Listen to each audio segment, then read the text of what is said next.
Many of our viewers may remember getting summoned to church by the sound of bells. That sound still resonates across the North Dakota Prairie, even though some of the churches no longer exist. About 20 years ago, a farm family, the Vetters, built a grotto on their land in Emmons County, North Dakota. They collected an assortment of bells from old abandoned churches. Cliff Naylor from affiliate KFYR says parishioners still answer the call to worship.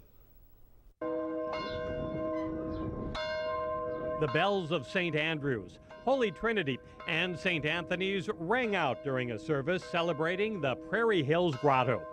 Those churches no longer exist, but many of the 200 people who attended this ceremony remember when the brass instruments, now stacked on a 50-foot tower, once called them to Mass on Sunday mornings or summoned them to funerals or weddings. It's a privilege to be able to hear those same sounds that our ancestors heard. Because you know, no two bells ever sound exactly the same. They each have their own unique sound when you ring them. And so it's very appropriate that we get to hear the same exact sound that our ancestors heard. This stone grotto celebrating the Holy Family is built with material gathered from the canola and wheat fields that surround the sanctuary. The grotto itself was built by field rock, and many of the neighbors brought pickup loads of rocks over to include rocks from their family farm. Crowds this large don't normally gather at the shrine. Most days, a family or two stop by, pray, and ring the bells.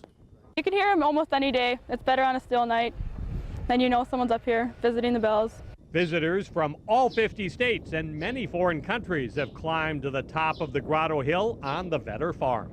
They just keep coming. They trickle, and it was never meant to be a large-scale thing. It's more of a peaceful place on the prairie, just quiet prayer for families.